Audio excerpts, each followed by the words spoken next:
Amnesty International had cried out that a lot of young men from Southeast Nigeria are disappearing. Nobody's talking about it. And it's not only in the Southeast that Amnesty International has pointed out about alleged violation of rights, operation with impunity. It's not only in the Southeast. In fact, Southeast is even less of what is going on, because according to Amnesty International, all these things happening in the Southeast is even worse in the Northeast and in the Northwest. In this video, we want to talk about the National Security Advisor, Nnamdi Kanu, who said that Canadian government should go to hell for denying visa to the Chief of Defense Staff, General Christopher Musa. Christopher Musa revealed that he and several others, military officers, were denied visa to visit Canada for a program. Now that's what we want to talk about in this video. And if you are new to my channel, you have not yet subscribed to my channel, please subscribe to my channel, hit the subscription button, hit the notification bell. When you subscribe to my channel and hit the notification bell, anytime I have a new video, you'll be among the first to know. God bless you. Now, the National Security Advisor, Nnamdi Kanu, has said that Canadian government, they can go to hell for denying Christopher Musa, General Christopher Musa, the Chief of Defense Staff, visa to their country. And of course, Canada did that because the Nigerian government, especially the military, is allegedly notorious for violation of human rights in its areas of military operation. Now, when we talk about all these things, that the quest for security in Nigeria must go hand in hand with ensuring the rule of law, ensuring the protection of rights of Nigerians. People think that the world is not watching. What these have shown is that the world is watching this government, this military, and there is a need for them to do the right thing. You recall that recently there was a report by the Amnesty International that hundreds of Southeast youths are being abducted, are being killed, allegedly by Nigerian military officials in the conduct of military operations. And Amnesty International had cried out that a lot of young men from Southeast Nigeria are disappearing. Nobody's talking about it. And it's not only in the Southeast that Amnesty International has pointed out about alleged violation of rights, operation with impunity. It's not only in the Southeast. In fact, Southeast is even less of what is going on, because according to Amnesty International, all these things happening in the Southeast is even worse in the Northeast and in the Northwest, especially in the Northeast. According to Amnesty International, a lot of young men are being rounded up and taken as Boko Haram, and they are not being tried to ensure that the due process is followed. What does this mean? It's an indication that the government of Nigeria is not something to grandstand, to say Canada go to hell, United States go to hell. It is something that they need to correct. How do you balance law and order with human rights enforcement? And the Nigerian government has failed woefully in that direction. And this is an indication that the world is watching. And it won't be the last, because things like this keep on happening. And the international community will show their hand to say, we're also watching what you are doing in your country. Now, if you can also situate it in what is happening to Simon Ekpa, the detained Prime Minister of Biafra in exile, who is in detention in Finland. You discover that Nigerian government applied for him to be deported or extradited to Nigeria to come and answer terrorism charges. Why that didn't work, why that failed woefully, was also because of the way Nigerian government is treating Nnamdi Kanu's case. When the lawyers of Simon Ekpa presented Nnamdi Kanu's case, how he was abducted from Kenya to Nigeria against all known international law, Nigerian government treated it with levity. Even the United Nations Human Rights Council in 2022 told the administration, in fact, after they look at the case of Nnamdi Kanu, they said that it was an illegality, that the Nigerian government should release Nnamdi Kanu immediately because his right was violated ab initio by the way they abducted him from Kenya to Nigeria. Even the courts in Nigeria have also said that the abduction was against the law of Nigeria too, and against international law. What we see, the whole thing is still a drama that everybody's watching here in Nigeria. Nobody knows how it's going to end. So that was why it was laughable when Nigerian government was telling Finland to extradite Simon Ekpa, who is a Finnish citizen. All they have to do was to just remind the court how Nigeria is notorious for violation of human rights. And there was no, in fact, the government of Nigeria stopped asking for that. In fact, Tinubu, the president, was even happy that at least they are trying him over there, knowing that they cannot bring him back home because of Nigeria's notorious record. But it's not supposed to be like that. Nigeria has to show that it's a responsible member of the international community.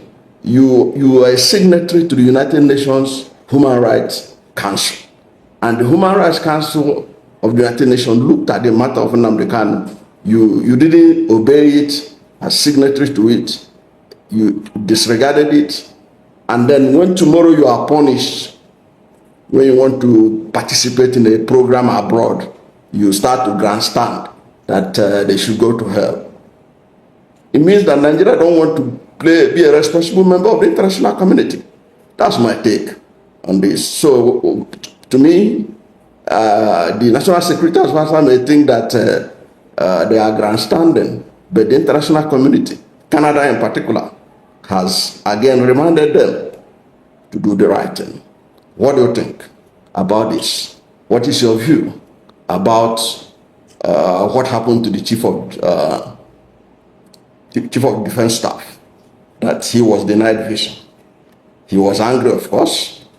The National Security Advisor is unhappy. What is your response? Let's hear from you at the comment section. Thank you for watching this video. And if you are new to my channel, you have not yet subscribed to my channel, please subscribe to my channel. Hit the subscription button, hit the notification bell. When you subscribe to my channel and hit the notification bell, anytime I have a new video, you'll be among the first to know. God bless you. And please don't forget to like this video, because when you like it, God will rank it high and recommend it for more people. Thank you, and God bless you and yours. If international community fails to, at least, fails to come to Nnamdi Kanu's aid as instructed by his lawyer, Aloy Ejimako, it actually indicates what I said previously, that the United Nations is not for black skin. The United Nations objectivity is to at least carry all the member nations along, has been eluding African continents. And it's black skins. If we have issues, politically, socially, and otherwise, that platform, that great platform, that biggest platform created in 1945, United Nations is not at least caring for the black skins, I mean black man, which at least, has gone far to elucidate on why Igbo man is kept on suffering for 60 years now. I mean 60-something years, because annihilation, decimation, and demising of Igbo nation started 1964, 63, 65, then largely 66. That was the biggest mutiny, suicide, bloodbath committed on the black continent called Africa against Igbo man. When it was obvious the mutiny in the barracks across Nigeria were just to disalive, to eliminate and send into extinction the Igbo race.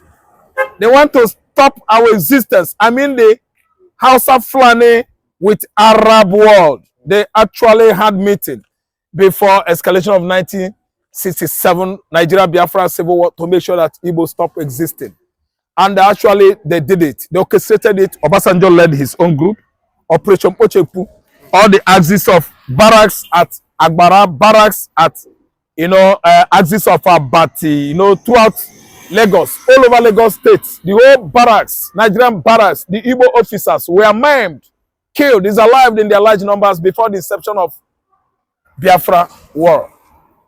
This is as a result of ruthless carelessness of the United Nations. And during the war, in the middle of the war, we had actually seen the Irish, actually seen the Finnish, as is in Finland, actually seen some European countries, played quite important role of sensitivity and sensitization of the outside world to come in to help aid the Biafran, what you call children. What you call children of Biafran land were dying in their large numbers then, and Finland played what, the role kind of, human roles that has never been equaled by any country of the world. Even Israel, our greatest ally. Israel did not play that role because Israel actually went down to the state of Israel in the Middle East to protect their land. I don't blame them. What about Britain? Britain actually led the war against Igbo man with Russia, Algeria, Egypt, Chad, even some part of French countries to make sure that Igbo man, Biafra, children, all died of Kwachoko. Malnutrition is it. But we see some part of French, some French countries, I mean, from some of those francophones, West Africa francophones like Gabon, Côte d'Ivoire, I mean, Ivory Coast, and so on and so forth, actually aided, Biafra, in quantity, in quantum, because they actually helped Ojukwu, which was the reason why, more or less, after the war, or before the ceasefire agreement between Philippe Effiong and the federal troop, Felix Boigny, the then Prime Minister of Côte d'Ivoire, actually accepted Ojukwu to come. Then, actually, Gabon did accept Biafra before Côte d'Ivoire, that's Ivory Coast, until his returning in 1982 or 83/83, Boigny played quite papa role. The role of the papacy of the Biafra, he took Ojukwu as his son, and Ojukwu actually stayed in Ivory Coast, managing his father's business until 13 years later, that was 1983, Ojukwu touched the land of Biafra, and he was celebrated as a hero. That it did not stop there. The Fulani oligarchy hegemony started 1970, another version of the war, and Igbo man kept on since then, receiving the pain until date. So what am I trying to say here? ICC should brace it up that Igbo man has actually died, oppressed, marginalized, persecuted, more than any other tribe on the continent of Africa. I'm not trying to consider what is going on in Sudan, because actually I know that the war of Sudan, the war in Sudan is between the Darfur, the Southern Sudan and Northern Sudan, which, of course, we know Northern Sudan are largely Arab blacks, migrated from Yemen, and other hostile Middle East countries, and are in control of Sudan as we are discussing now. They are still disaliving, maiming, and killing the innocent Christian blacks in Sudan. And of course, it played out in 2022 strong 23 when they come out en masse and embark on this, genocide once more. The war in Sudan has gotten out of hands, and it is ranging from early 90s, and it has gotten into mid new millennium. It's more than 30 years now. The war is drifting and into 35-year-old war. Yes, that's Sudan for you. It escalated many years ago, as earlier as early 90s, and it is now raging. And the United Nations organization, all the member nations in the Western world have not been able to come out using the United UN General Secretary General Antonio Guterres to bring to halt what is still raging in Sudan.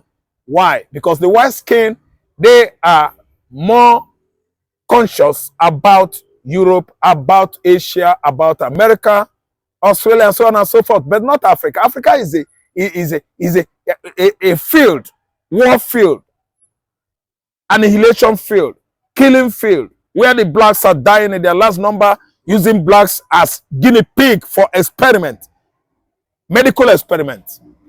Yes, that's why the Sudanese in South, they are dying in their large number, thereby allowing Al-Shabaab to take Somalia as their experimental field, killing many Somalians. Somalian Christians are no more. What you have in Somalia now is a hub for terrorism. It's a terrorist hub. America actually went on their military operation some weeks back, and they actually succeeded because they decimated the remnant of Al-Qaeda, faithfuls. There are groups there.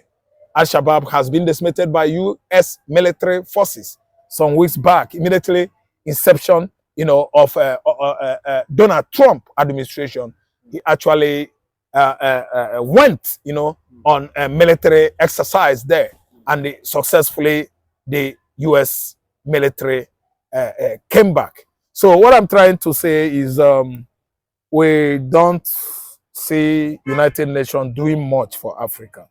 Actually, the reason Hitler, fought most of the war in the 30s, 40s, and even apart from Hitler, the war of 1914 to 1918, the same Germany, is just to turn Africans into guinea pigs for experimenting on medications. If they manufacture or invent any drug, they will use African man to do tests, whether you die or you live. It doesn't concern the white skin, which is the reason why the United Nations has never been taking action so decisive, about what Nigerian government has subjected Biafran people to. Over the years, before the war and during the war, the people that actually indicated love, humanity to Igbo man for Biafra sustenance are the Irish, the Scottish, the Belgians. I can see the Austrians too. Not England, not UK. Some part of UK like the Wales, the Scottish, and the Irish are the one. England under Mama Charlie and the Charlie currently don't want Igbo man to exist. So what we are saying is ICC should brace up the fact that United Nations, Nigeria in 1945 was among the people that fought Adolf Hitler. And when United Nations was formed that year, 1945, we are the same. So if there is a conflicting issue, if there is escalation of war in this contraption, they should come and play what? Objective roles. Yes, here, to better the Igbo man, to benefit the Nigerian man as well. Okay. I think Nnamdi Kanu finally petitioned, Bentanyako. He said, as the guy's revoking his bail, and we also know that Yanko, the husband and the son, has an issue. They have issue with the federal government of Nigeria. Binta Nyako is having a fraudulent issue hanging on her neck. Binta Nyako's son is having financial crime hanging on his neck. Nyako, her husband, is having big, large financial issue, crime, accusation, scam hanging on his neck. And Nyako, a female justice handling Nnamdi Kanu's case, is gambling around because he has been her family has been indicted over financial criminality. And that's why he seems so, remorse. He doesn't want to be, apprehensive of the fact that Nnamdi Kanu is a freedman. So her conscience is what is at least fighting her currently. And she must actually succumb to doing the needful. Because law does not respect one man, it does not respect a nation. If you are culpable, meaning you've contravened the constitutional law, whatsoever law, you must actually answer to it. That family is answerable to financial crime. Justice is going to catch up with her, her son, and her husband. Nnamdi Kanu should be allowed to go scot-free. He is not indicted of any crime. I think Kanu is being oppressed by the government of the Federation of Nigeria.